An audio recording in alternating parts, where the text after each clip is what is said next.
Bienvenido, colega, comunicador social y periodista Yesid Lancheros García. Esta es una casa de estudio que le da a usted una cálida bienvenida.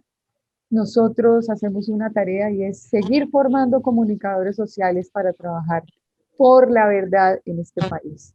Le agradecemos mucho que esté acá con nosotros. Yo quiero resaltar un poco su hoja de vida, decirle que el país le agradece ser agresivo, ser firme, buscar siempre la verdad.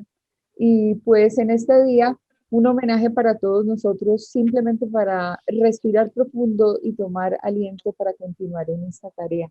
A la audiencia contarle que nuestro invitado muy especial del día de hoy tiene una amplia hoja de vida de gestión periodística en Canal Capital, siendo director también del sistema informativo, con una maestría en comunicación política que realizó en la Universidad Externado de Colombia, donde se especializó en marketing político y en estrategias mediáticas.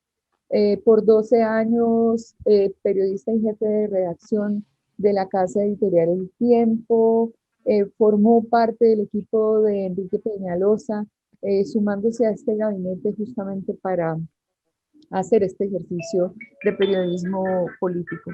Eh, Querido periodista, bienvenido. Lo que tenemos acá es un grupo de estudiantes que se están formando eh, en esta casa de estudio universitaria de Colombia con un parámetro, digamos, de comunicador social integral.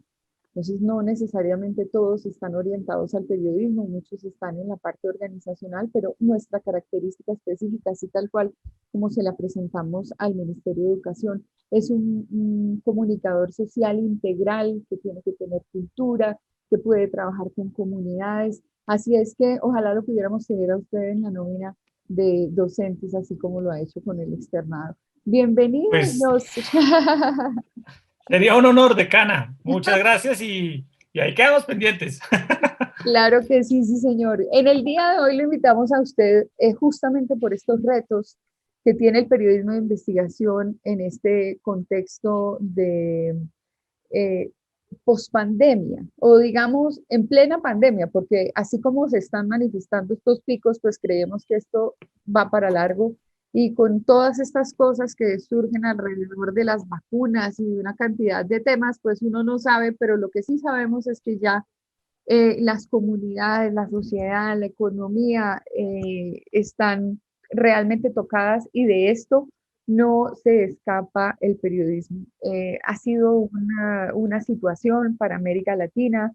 Hemos tenido que evidenciar, por ejemplo, sistemas precarios de salud en cada uno de los países, corrupción a partir de todas las actividades que se han venido adelantando. Así es que el tema es sumamente rico y usted que es un periodista de investigación, pues creo que debe tener el mejor de los criterios. Entonces, pues definitivamente lo dejo con María Paula Herrera, la anfitriona del día de hoy en cuanto a Universitaria de Colombia y usted nuestro invitado especial. Bienvenido, mi querido comunicador. Bueno, mi estimada decana, muchas gracias por tu cálida bienvenida, por tus palabras. Para mí siempre es muy placentero compartir con los estudiantes. He sido profesor en varias universidades y me gusta mucho poder hablar sobre periodismo con los jóvenes y la felicito, decana, por en un Día del Periodista abrir este espacio con más de 20 jóvenes para hablar sobre la profesión. Eso habla muy bien de la universidad y cuente conmigo en todo lo que yo pueda ayudar siempre porque me gusta, me motiva y me estimula bastante, así que estoy listo, decana, para la dinámica que quieran ustedes.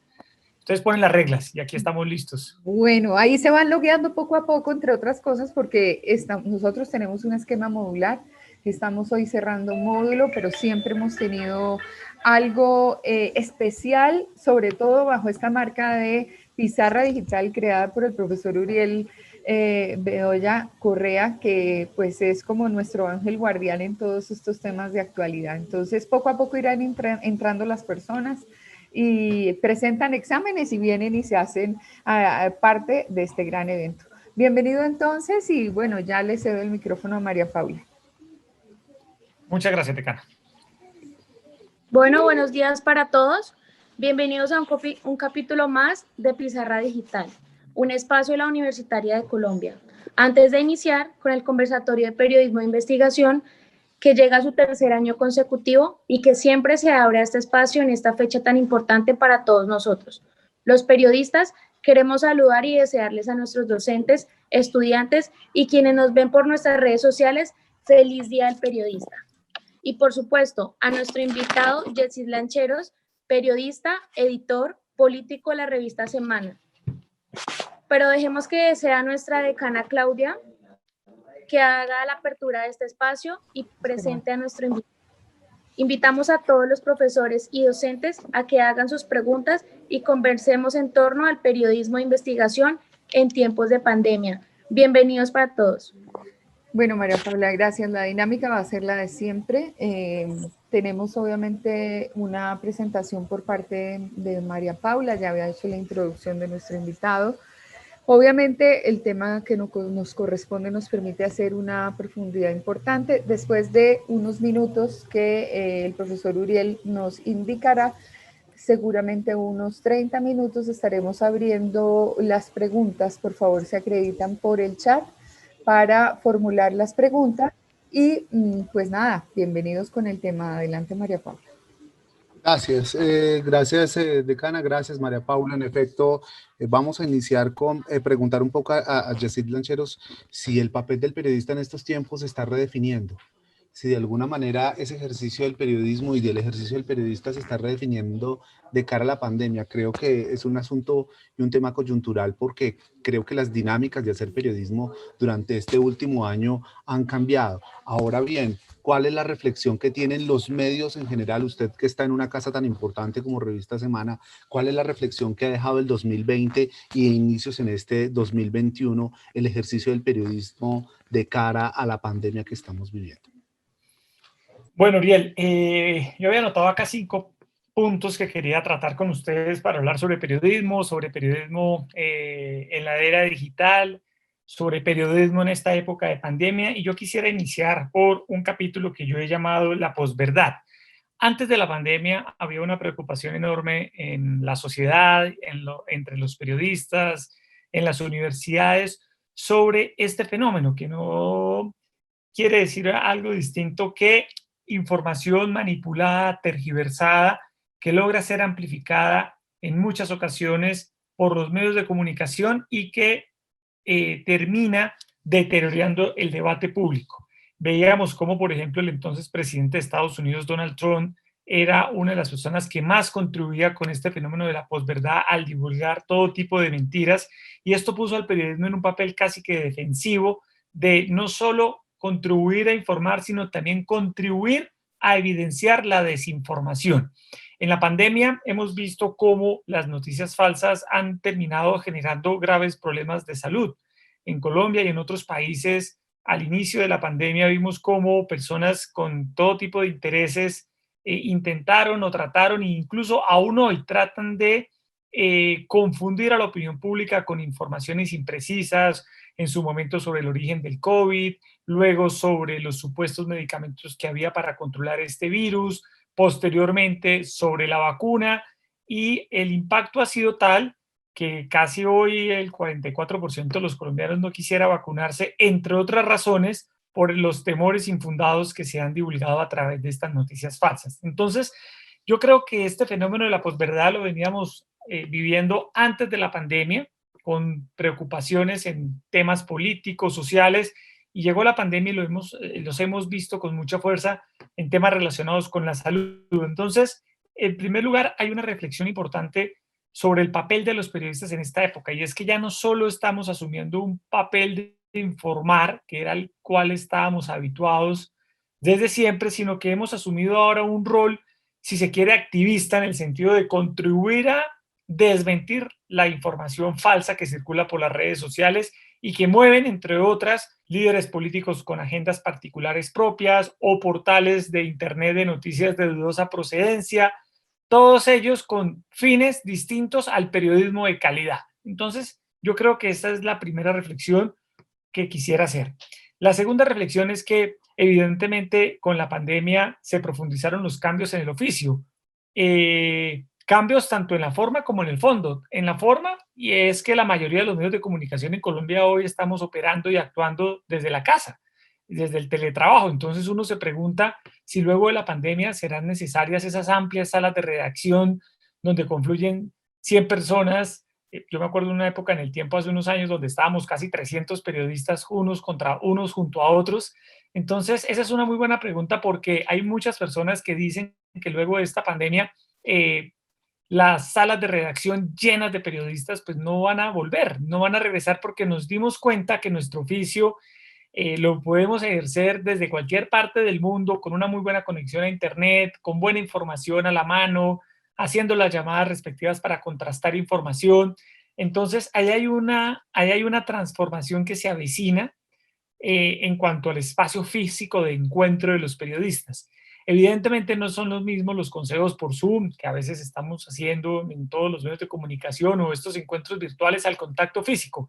Evidentemente es necesario el contacto físico, nada lo reemplaza. Esta virtualidad a veces resulta un poco extraña para diferentes actividades relacionadas con el periodismo. Para hacer entrevistas es un poco extraño, por lo menos para, por ejemplo, hablar en este conversatorio es bastante raro. No hay nada mejor que el contacto cara a cara, pero creo que la pandemia sí ha puesto en evidencia que muchos trabajos, no solo el periodismo, se pueden ejercer de una manera más simple. Se van a reevaluar, por ejemplo, las reuniones de trabajo de personas que viajan permanentemente de una ciudad a otra solo para ir a una reunión de trabajo y se regresan el mismo día. Hoy en día creo que la pandemia nos ha demostrado que con una reunión en Zoom o en Teams o en otra plataforma se puede evacuar esa reunión. Entonces yo creo que hay un cambio en la forma en la cual ejercemos nosotros el oficio, y también en el fondo, porque como lo decía en el primer punto, estamos asistiendo a una época en la que el periodismo está sufriendo muchos cambios en cuanto a la industria misma se refiere. Hay una crisis de los medios por la caída en los ingresos de la publicidad, hay un auge de los sitios web, de las plataformas digitales, pero eso no compensa lo que cuesta hacer periodismo, porque hacer periodismo de calidad cuesta dinero, no es una tarea que se hace de forma fácil o que no tiene ningún valor, todo lo contrario, cuesta dinero. Entonces hay un cambio en la industria muy fuerte. Los medios en papel, impresos, desde hace años vienen cayendo en circulación, viene aumentando el consumo de redes sociales, de internet. Entonces yo creo que hay un cambio, Uriel, muy, muy importante. Quisiera parar ahí para darle paso a otra pregunta y seguir evacuando los 5 puntos. Creo, Uriel, Bueno, que... Ya, ahora sí. Son muchísimas las pena, preguntas que sí. tenemos Listo. frente a estos temas, pero bueno, creo que nos deja una reflexión muy interesante sobre el tema de la posverdad y cómo funciona y opera de alguna manera esa posverdad desde el lado de quienes de alguna manera podrían construir esos agendamientos de la noticia o de la información o del contenido noticioso. Pero sí me parece muy curioso tener que entender un poco las dinámicas de algunas reflexiones que desde la misma casa editorial El Tiempo o desde los medios de comunicación bastante arraigados en Colombia hemos heredado y que de alguna manera se convierten en referente para la academia. Usted habla de la crisis de los medios de comunicación y lo habla desde el punto de vista de la crisis de la torta publicitaria o del mercado que de alguna manera se tiene que repartir dentro de los medios de comunicación, o la crisis es en el sentido de la profesión per se o por sí sola en efecto. Creo yo, por el tema de las dinámicas de los medios de comunicación, es que estamos migrando de lo tradicional a una era digital, de lo análogo a lo digital. ¿Esa es la verdadera crisis, o la verdadera crisis es la repartición de la torta del mercado? La crisis tiene que ver más con el modelo económico de la industria de los medios, porque durante muchos años los medios de comunicación se soportaron en los ingresos por publicidad, ¿cierto? Y hoy en día esos ingresos por publicidad no solo han caído, sino que además los anunciantes prefieren pautar en Google, en Facebook, en Twitter, en YouTube, que en los medios de comunicación, por una sencilla razón, y es que allí tienen mucho más alcance. Un aviso en Facebook o una publicidad en YouTube puede ser vista 10 veces más que si uno pauta esa información en un medio tradicional.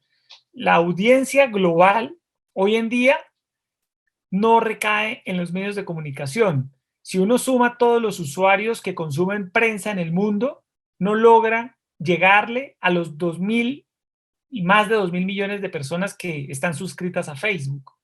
Ni siquiera sumando todas las audiencias de todos los medios de comunicación en el mundo se logra una audiencia de esa magnitud. Uno, si fuera el dueño de Facebook, con solo un botón podría uno mandarle un mensaje a 2.000 millones de personas al instante. Es un poder inmenso que no lo tienen hoy los medios de comunicación. Los anunciantes han entendido esa transformación y por eso la mayor cantidad de recursos en materia de publicidad se dirigen hacia estas plataformas. Eso evidentemente ha afectado seriamente los ingresos de los medios de comunicación. Hoy en día todos los medios tienen unos grandes tráficos de usuarios en sus plataformas en Internet. En el caso de la revista Semana, casi al mes pueden entrar 30 millones de personas distintas a revisar las noticias del portal. Es una cifra pues realmente impresionante. Eso es casi más de la mitad del país. El 70%, qué sé yo, de los colombianos. Quiere decir que una vez al mes entran a semana.com, lo mismo en el caso del tiempo.com y en todos los portales. Pero eso no refleja necesariamente que haya un incremento, ¿cierto?, en los ingresos de publicidad digital. Entonces, esa transformación obedece más al modelo de negocio de los medios de comunicación, a la industria en sí misma. Yo recuerdo, por ejemplo, hace 15 años en El Tiempo, nosotros en la sección Bogotá del Tiempo, en días especiales como el Día de la Madre o el Día de los Niños, el 31 de octubre o en vísperas de Navidad, la sección Bogotá del Tiempo era un cuadernillo de casi 20 páginas por la cantidad de anuncios, de avisos publicitarios que había, que pautaban restaurantes, pautaban empresas dedicadas a las celebraciones. Hoy en día, si ustedes ven la sección Bogotá del Tiempo, un sábado, pues no son más de 2, 3 páginas. ¿Por qué razón? Por la caída de los anunciantes, por un cambio en el modelo del negocio que hace que eso cambie. Y evidentemente, pues eso ha repercutido en las salas de redacción. Yo hice parte del equipo de la sección Bogotá del Tiempo hace varios años y éramos 12 periodistas para cubrir Bogotá. 12. Es un equipo grandísimo. Con 12 periodistas hoy en día uno hace un medio de comunicación nacional. Claro. En ese entonces solo 12 dedicados a cubrir Bogotá. Nos repartíamos por fuentes, uno pendiente de la policía, otro pendiente del alcalde, otro pendiente de los concejales, otro pendiente de la educación, otro pendiente de la salud. Y realmente el cubrimiento que hacía la sección Bogotá del Tiempo sobre Bogotá era exhaustivo, no, pues, es decir, se caía una hoja y el Tiempo en la sección Bogotá lo sabía. Entonces, eso ha cambiado por todo este cambio en la industria. Yesidi, entonces en ese mismo sentido, para poder cambiar de tema y entrarnos un poco en las dinámicas del periodismo de investigación, ¿cuál será la reflexión desde su punto de vista que ha estado en varias universidades frente al emprendimiento que buscan las universidades para que los jóvenes ahora hagan empresa y constituyan empresa relacionada con los medios? La Javeriana es quizá la universidad que tiene el programa de comunicación a nivel Suramérica más antiguo, desde el 33, 35 más o menos. La Universitaria de Colombia lo tiene hace 10 años. ¿Cuál es la transformación o la postura que debe de tener la academia frente al emprendimiento de medios de comunicación? Si es que de alguna manera las casas están pensando y reflexionando sobre eso. A mí me parece muy importante que las facultades actualicen sus pensum, sus currículums, porque evidentemente lo que necesitamos hoy en el mercado del periodismo es distinto a lo que necesitábamos hace unos 10 años. Hoy necesitamos periodistas versátiles, rápidos, con contexto, exigentes, más responsables que nunca para poder navegar en este mar de desinformación y de redes sociales, conscientes de su responsabilidad social con este oficio. Y necesitamos también al mismo tiempo periodistas que hagan empresa, que sean emprendedores, que ayuden a crear y a generar empleo en el país. Eso me parece importante porque durante muchos años se nos metió a los periodistas el cuento y la idea de que solo podíamos trabajar en una empresa y ser empleados de un medio, y lo que estamos viendo hoy en día es que hay un mar de oportunidades para que los periodistas seamos los dueños de nuestros propios medios. y si uno pudiese tener en las facultades clases de emprendimiento con administradores de empresas, emprendimientos digitales, estoy segurísimo que en este grupo de jóvenes habrá muchos y muchas interesados en incursionar y en crear sus propias páginas web y en crear sus propios medios de comunicación, innovando, haciendo periodismo interesante, novedoso, dirigido a públicos de nicho, a los jóvenes, a los adultos, a las mujeres. Entonces yo creo que el futuro del periodismo va, Uriel, hacia eso, cada vez más medios especializados en nichos. Por ejemplo, en los Estados Unidos, los medios de comunicación recientes que se han creado específicamente para hablarles a nichos. Entonces, revistas para mujeres en embarazo, de calidad, revistas periodísticas de calidad para mujeres en embarazo, lo cual hace que esta revista sea muy consumida por las mujeres en embarazo. O revistas especializadas en pequeños barrios y en pequeñas comunidades. Esta información no lo van a tener los grandes diarios de Estados Unidos, sino estos medios más especializados. Entonces el periodismo va migrando, Uriel, como a esa especialización que hace que se vuelva indispensable en ciertas comunidades. Y si esos medios los pueden crear personas jóvenes, con entusiasmo, emprendedores, con orientación, con apoyo, me parece que es muy, muy, muy, muy, muy positivo para el periodismo, para los jóvenes, para la democracia, para las audiencias. Hay necesidad de hacer mucho periodismo, más que antes. ¿Por qué? Porque hoy en día las redes sociales se convirtieron en una plataforma a través de la cual la gente se informa, pero a veces se desinforma, ¿cierto? Y como los medios perdimos el control de la información que teníamos hace unos años, usted para informarse de una noticia hace 15 años tenía que ver el noticiero a las 7 de la noche mientras comía o mientras almorzaba, o tenía que revisar el periódico cuando le llegara por debajo de la puerta. No tenía otra manera, o prender el radio. Realmente era una costumbre, casi una rutina. Hoy en día usted no necesita ver el noticiero. Yo les pregunto aquí a todos los que están presentes, ¿hace cuánto vieron un noticiero a las 7 de la noche mientras se tomaban el caldito, el chocolatico, bueno, lo que coman, los que hacen dieta, la fruta, bueno, en fin? ¿Hace cuánto? Yo creo que hace muchísimos años nadie hace esa labor. Es más, estoy seguro que los jóvenes aquí presentes nunca lo hicieron. Me imagino que vieron fue a sus papás. Entonces, eso es un cambio. Pero el que está, perdón, buenos días, pero el que sí está en el entorno familiar, sí, con los padres comparte el momento de la televisión todavía, porque acá el profesor ya dice que la televisión todavía no se va a morir, todavía sigue vigente. De acuerdo, Julio, pero esa costumbre viene cada vez más en desuso porque hoy en día hasta los papás tienen celular, los manejan muy bien, consumen información por redes sociales, están informados a través de estas cadenas de WhatsApp que a veces son cadenas de noticias falsas. Y lo que quiero decir con esto es que ese cambio en el consumo de la información es evidente. Ya uno se informa a la hora que quiere, por donde quiere. Basta con tener un aparato de estos para a un clic informarse de todo. Yesid, yo tengo una pregunta porque claro, a mí dentro de toda esta formalidad de la educación, tal vez soy de esta corriente vieja que quisiera recuperar el periodismo de calle y no estar sentado frente a un computador buscando datos y tratar de debatir interiormente si la fuente de la información es una fuente de credibilidad o no. Entonces, en esta virtualidad, ¿cómo volver a las historias que de alguna manera pueden contrarrestar esa desinformación y auscultar en la realidad de nuestras ciudades, de nuestros pueblos? Porque es que es importante hacer esa profundidad.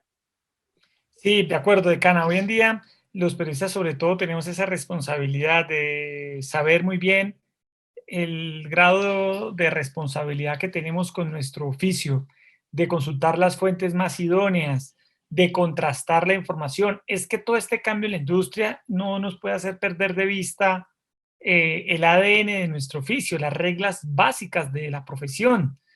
A veces siento que nos hemos ocupado mucho en las universidades, en los medios, de hablar de la transformación tecnológica, del periodismo digital, nos ocupamos mucho del aparato, por decirlo de alguna manera, y nos hemos olvidado de esos principios filosóficos, de la esencia del periodismo que hoy son muy necesarios. Contrastar la información, ser éticos, ser responsables, ejercer el periodismo con honestidad, no divulgar información si no está confirmada por lo menos por 2 o más fuentes, hacer reportería en la calle, respetar a las fuentes, ¿cierto? Como todas esas condiciones o todas esas características a veces se parece que se nos han olvidado por estar pendientes de los aparatos y de las plataformas.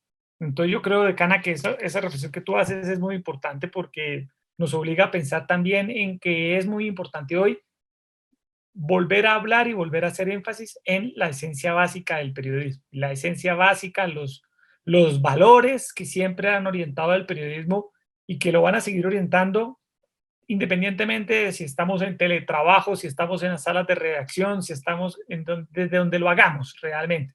Pues son valores intrínsecos, ¿cierto? No nos podemos despojar de ellos. Tenemos una ética del oficio, así como los médicos tienen una ética médica, hay una ética periodística, hay una ética, hay unas reglas de juego básica para ejercer esta profesión, entonces los periodistas no nos podemos olvidar de ellas. Muy bien, Yesid. A ver, se está haciendo periodismo de investigación en Colombia. ¿Estamos haciendo periodismo de investigación o estamos todavía dependiendo de ese asunto de los grandes conglomerados económicos? Todavía no nos hemos podido desligar. Las grandes casas de medios no se han podido desligar de ese conglomerado económico, y creo que vemos periodismo investigativo desde La Liga del Silencio, desde Revista 070, desde Razón Pública, pero parece ser que todavía las grandes casas de medios de comunicación no nos hemos podido desligar para poder hacer periodismo de investigación. No quisiera entrar como en los detalles, pero por ejemplo RCN no puede hablar de los ingenios azucareros y los líos que tienen los ingenios azucareros. ¿Se está haciendo periodismo de investigación o tenemos que irnos a los márgenes para enterarnos? No, por ejemplo, nosotros en Colombia solemos ser muy dados a autoflagelarnos y a darnos muy duro entre nosotros mismos, pero en el contexto internacional el periodismo colombiano es muy reconocido porque ha sido un periodismo que se ha desenvuelto en condiciones muy adversas. La violencia, el narcotráfico, un país con tantos problemas. Entonces aquí los periodistas hemos estado expuestos a situaciones que realmente no son tan usuales en otros países, ¿cierto? Entonces el periodismo colombiano está muy bien rankeado a nivel internacional y sobre todo el periodismo de investigación. Yo creo que en Colombia se hace buen periodismo de investigación, hay muy buenos portales ahora nuevos que hacen buen periodismo de investigación y en términos generales la prensa en Colombia ha ejercido un papel de contrapeso que hay que destacar. Si uno revisa los grandes escándalos de corrupción de los últimos 20 años en Colombia, han sido jalonados por los medios de comunicación, con todas sus virtudes y también con todos sus defectos, porque evidentemente en los medios hay muchos errores, hay muchos vacíos, hay temas por mejorar, sin duda alguna hay que ser autocríticos, pero aún así con todos esos defectos, la prensa en Colombia ha logrado abanderar las investigaciones de los últimos escándalos de corrupción grandes en Colombia. Ahora bien, mucha gente habla, Uriel, de la propiedad de los medios, de los grandes grupos económicos que son propiedad de los medios de comunicación, pero ese es un fenómeno no solo colombiano, sino internacional. Los medios de comunicación han pasado de ser propiedad de familias aquí en todos los países del mundo a ser parte importante de conglomerados financieros porque se requiere de capital financiero para tener una estación de televisión, una cadena de radio, un periódico, una revista, pues son medios que demandan una producción alta y por lo tanto se requiere capital económico para tenerla. Lo importante aquí es no tanto la propiedad de los medios, sino que el medio aún así logre tener información de calidad para sus audiencias. El problema no existe en la propiedad por sí misma, eso no es el problema. El problema es en la información que se divulga. Si un medio es propiedad de un empresario y ese medio hace muy bien su trabajo y divulga muy bien la información, me parece que no hay ningún inconveniente. Me parece que se está cumpliendo allí con la misión del periodismo, porque la propiedad no afectó la calidad de la información. Entonces yo creo que el debate está más hacia ese lado, hacia la propiedad de los medios afecta la calidad de la información, esa es la pregunta. Si no la afecta, no hay inconveniente. Si la afecta, pues hay que dar el debate. Pero cuando la historia es negada, es decir, cuando de alguna manera la cuenta el norte y no la cuenta el sur, cuando la cuenta la colonialidad y no la cuenta el colonialismo, es decir, cuando la cuenta, por ejemplo, los asuntos relacionados con contar la historia desde el norte, de contar la guerra del vencido y no del vencedor, cuando fue la historia negada, por ejemplo, de África y no la cuenta el medio, no la cuentan desde África, sino que la cuenta el vencedor desde este lado porque colonizó esa zona. Entonces, ¿no le parece de alguna manera que es injusto de quien cuenta la historia más de quien la produce? Sí, de acuerdo. Todas las historias tienen el sesgo de quien las cuenta. Puede ser incluso la persona más, entre comillas, ética, moral, idónea, pero siempre habrá un sesgo. Somos seres humanos y no somos objetos. Somos sujetos y por lo tanto tenemos una mirada subjetiva sobre los problemas. Yo creo que el tema radica en hacer un periodismo de juego limpio, el fair play que llamaba el maestro Miguel Ángel Pastiner, que en paz descanse, que decía que la objetividad no existe.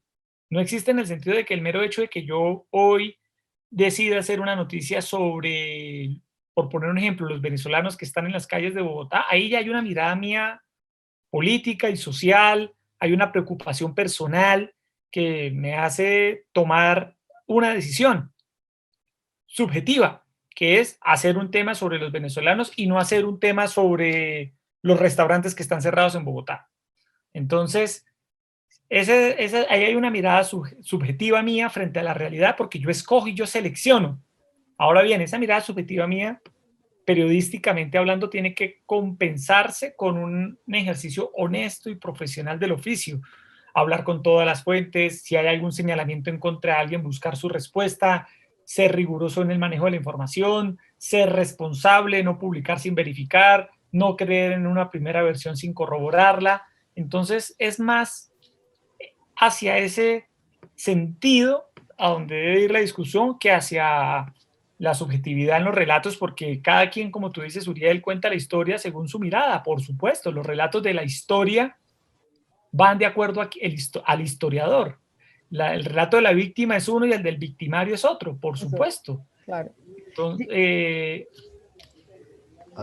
qué pena, Yacir, te interrumpí. No, tranquila, decana. Es que quería resaltar esto. Estudiar la línea de tiempo de la problemática, hacer un ejercicio de reconstrucción de los hechos, no será más importante que obviamente estar arrojando datos. A mí lo que me ha parecido en esta pandemia es que nos hemos convertido en contadores de muertos, ¿no? Y entonces a las 6 de la tarde el presidente, pues sin objetar y sin criticar desde ningún punto de vista el espacio presidencial, pues nos hemos acostumbrado a que hay tantos fallecidos, tantas camas UCI disponibles, ciudades en alerta naranja, alerta roja, pero no hay profundidad. Y eso es a mí lo que me preocupa desde el punto de vista de informar rápidamente sin profundidad. Claro que estamos haciendo una diferencia entre el periodismo de investigación y el periodismo diario, de información neta. Entonces, muy peligroso el periodismo de datos en exceso. De acuerdo, me parece, decana, que ha sido un punto central.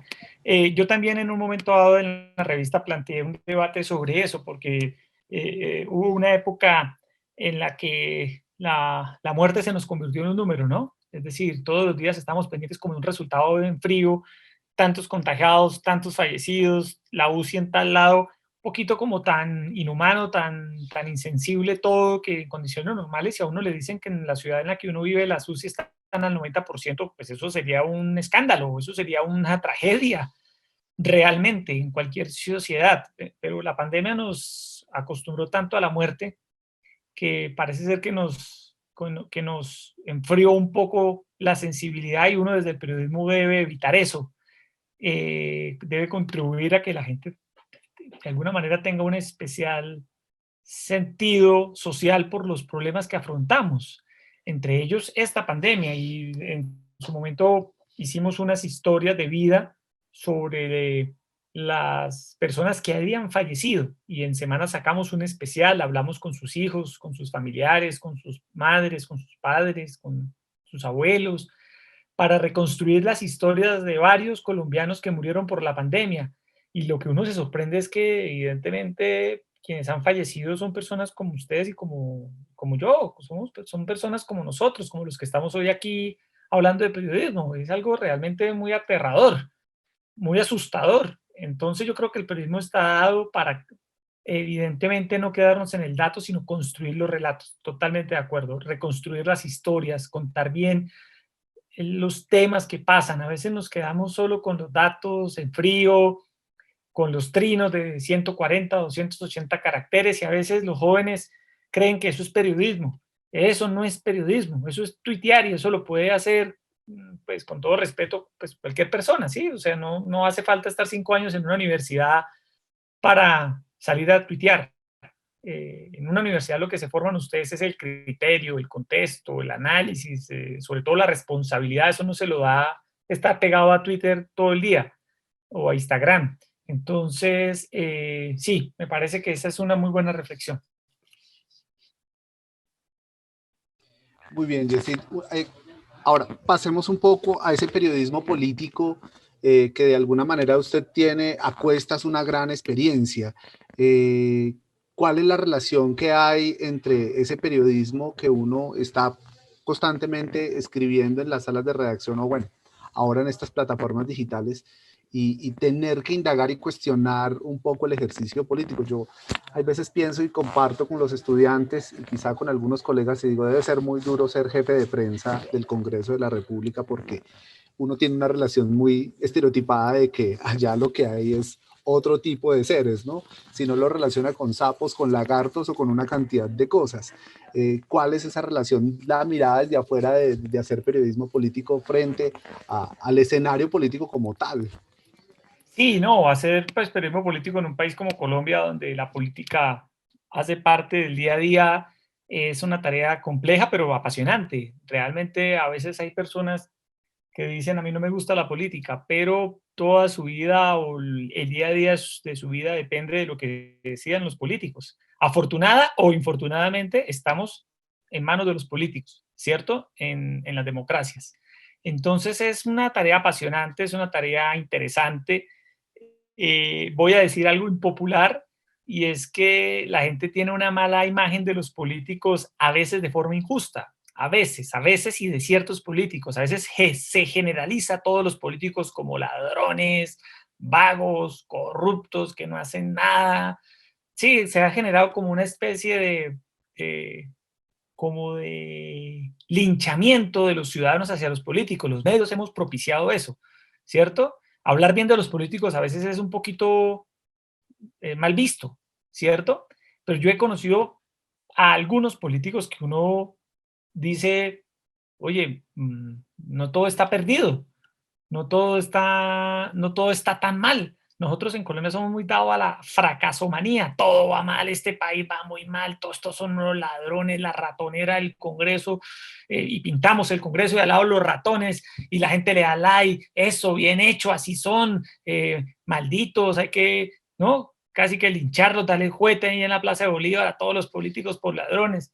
Como una especie de, sí, como de linchamiento, y a veces eso no es tan así en la realidad real, la verdad.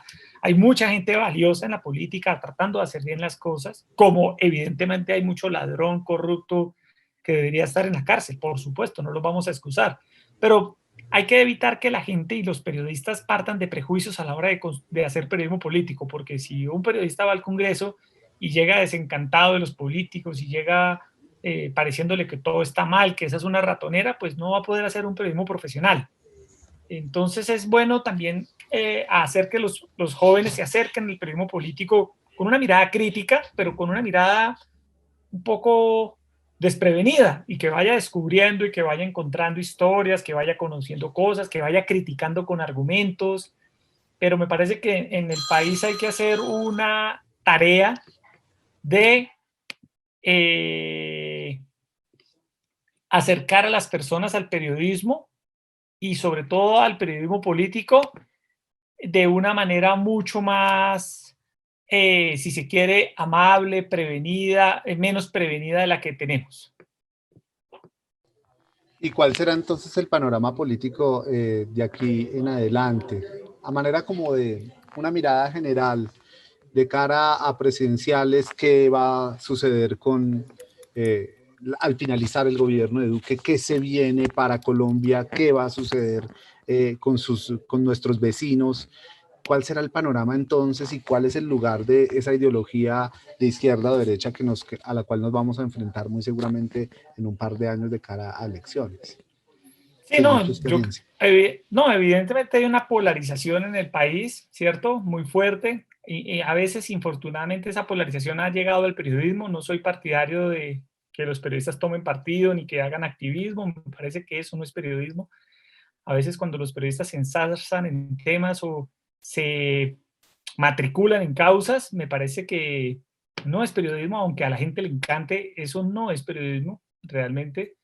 No, eso no es periodismo de calidad ni periodismo profesional. Yo puedo poner ahorita un trino diciendo el presidente es un tal por cual. Sí, 2000 likes, pero realmente eso no es periodismo, eso es una opinión y eso al contrario, le resta a uno en materia de credibilidad como periodista. Entonces, yo creo que la polarización está yendo hacia unos terrenos que un poco le hacen daño a la profesión. Creo que debemos salirnos de esa polarización, tener una mirada más ecuánime, más ponderada. En este momento hace falta mucho sentido común, hace falta mucha moderación, hace falta mucha ecuanimidad, mucha cabeza fría. Las redes sociales han hecho y se han vuelto en la plataforma ideal para la gente que piensa en caliente, y me parece que eso no es una buena idea. Vamos a darle paso entonces a las preguntas. La profesora Lucelena Sánchez nos quiere acompañar con una pregunta. Adelante, profesora Lucelena, bienvenida. Buenos días, Jessy, muchas gracias por aceptar la invitación aquí a hablar con nuestros estudiantes en nuestra academia. Y precisamente quiero preguntarte sobre eso que tú hablabas ahorita. Nosotros en Colombia somos muy dados a la fracasomanía, como tú lo llamabas. Y a veces cuando nosotros empezamos a dictarles cierta materia o los módulos a los estudiantes, vemos que en algunos de ellos hay desesperanza, de alguna manera, sobre el futuro de la profesión. Se habla a veces a nivel nacional de una crisis del periodismo, de una crisis de la comunicación, y obviamente ellos no son ajenos a estos comentarios. Cuando me conecté estabas hablando de la importancia de la ética, de la importancia de ser buenas personas para poder ejercer nuestra profesión. ¿Qué recomendaciones o qué otros aspectos deben tener en cuenta los estudiantes de periodismo para no caer en esta desesperanza, digámoslo así, frente al ejercicio de la comunicación y poder también tener posibilidades de sobresalir en este medio? Sí, yo creo, profesora Luz, que hay que evitar esas versiones fatalistas y trágicas de todo porque desestimulan a los jóvenes. Por eso yo no soy partidario de esas versiones tan trágicas de la situación. A veces hay colegas profesores que a los estudiantes les dicen RCN, Caracol, no vean eso, los van a embrutecer, por favor, apártense de eso, váyanse mejor a leer a Platón y a Aristócrates y a Sócrates a una biblioteca y nunca prendan Caracol. Me parece que son malos consejos, realmente me parece que no son consejos idóneos ni adecuados, me parece que son consejos muy emocionales, no son racionales, y eso lo que ocasiona es que los estudiantes tengan una prevención absoluta frente a los medios y que terminen detestando su carrera y su profesión y su oficio y nunca la conocieron, que es lo peor.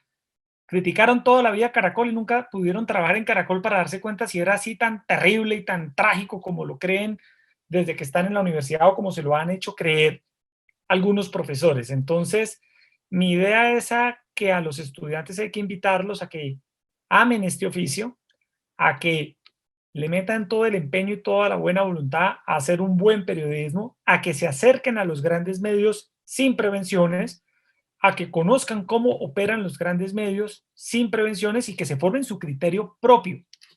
Y evitar esa fracasomanía permanente frente a la situación, frente al país, pues porque en lo personal, y esto sí es una opinión personal, pues creo que eso no conduce absolutamente a nada. Simplemente, pues, si todo está tan mal, pues apague y vámonos. No hay nada que hacer.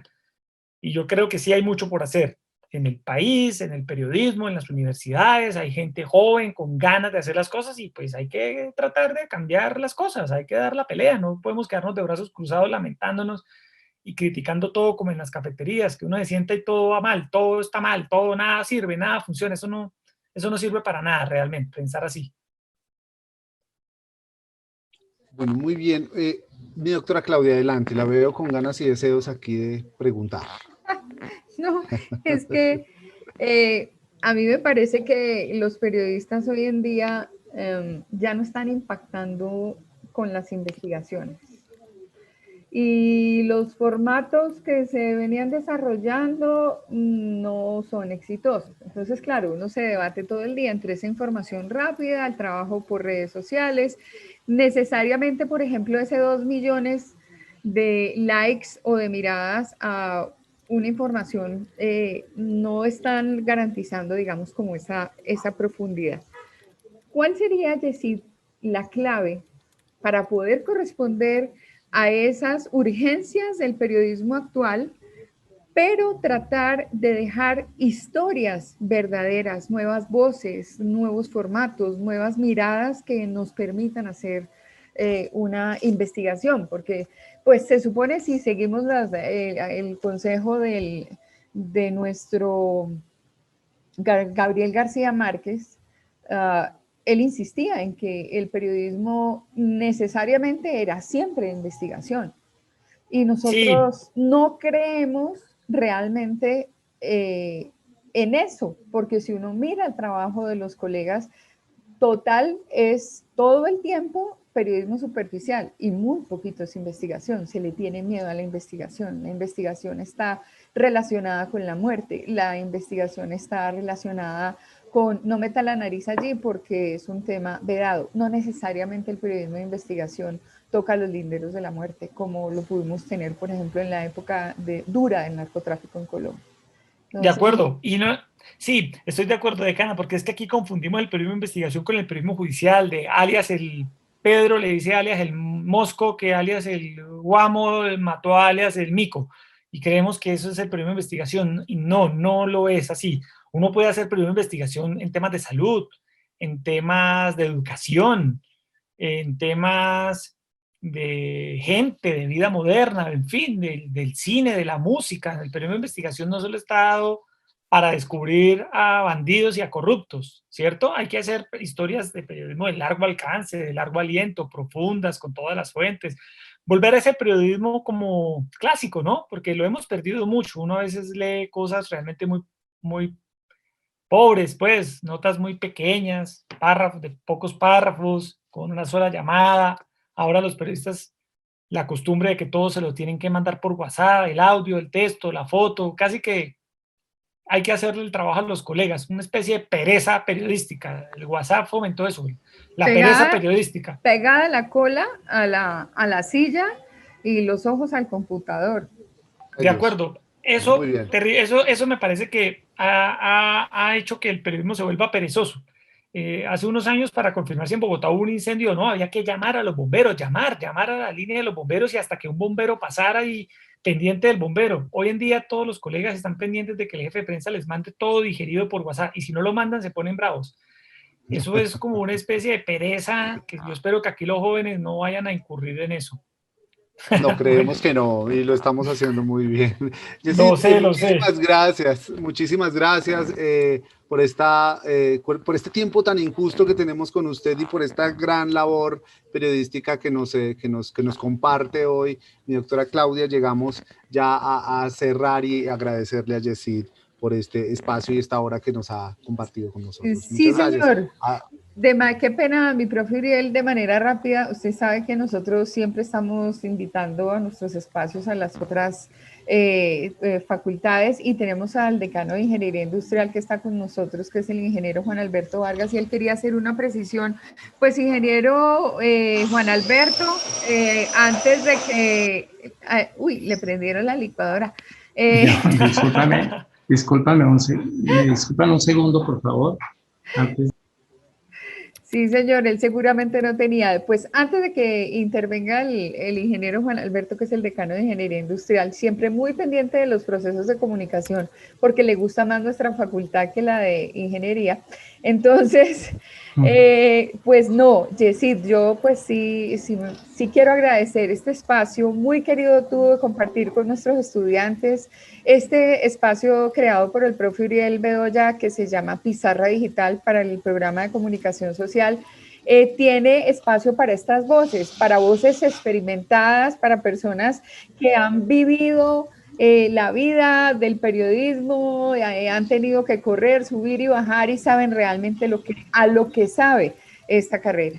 Entonces, antes de despedirlo formalmente, pues quería pedirle al ingeniero Juan Alberto que no se vaya sin preguntar lo que quiere preguntar o el comentario que quiere hacer de manera rápida, porque se nos acortó el tiempo con el periodista Yesid Lancheros. Adelante, ingeniero Vargas.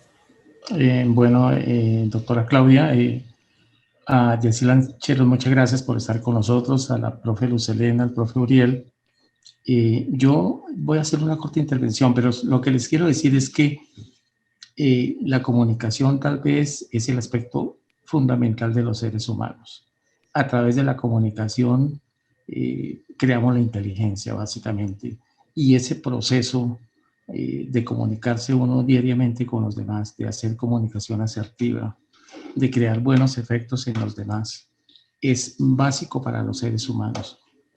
Tal vez no le hemos dado la importancia que tiene la comunicación, sobre todo en la academia, porque no solamente tiene que ser para los comunicadores, sino para las demás profesiones. Es básico que pudiésemos extender el aspecto de la comunicación. Ya les digo, la inteligencia realmente se forma es a través de ciclos de comunicación, de ciclos asertivos de comunicación. Entonces, primero, pues felicitarlos por el Día del Periodista. Segundo, tienen la profesión más bella del mundo y hay que seguir adelante. Yo creo que el mundo futuro va a ser de los comunicadores. Las máquinas no pueden comunicar, no sienten, no piensan. Y bueno, pues aquí estamos. A ustedes, los estudiantes de comunicación y de las carreras afines, mil felicitaciones, y a ustedes también, los profesores. Muchas gracias por estos espacios y por la información que le dan a nuestros muchachos y sobre todo por la formación. Doc, muchas gracias por la intervención. Ingeniero, muchas gracias.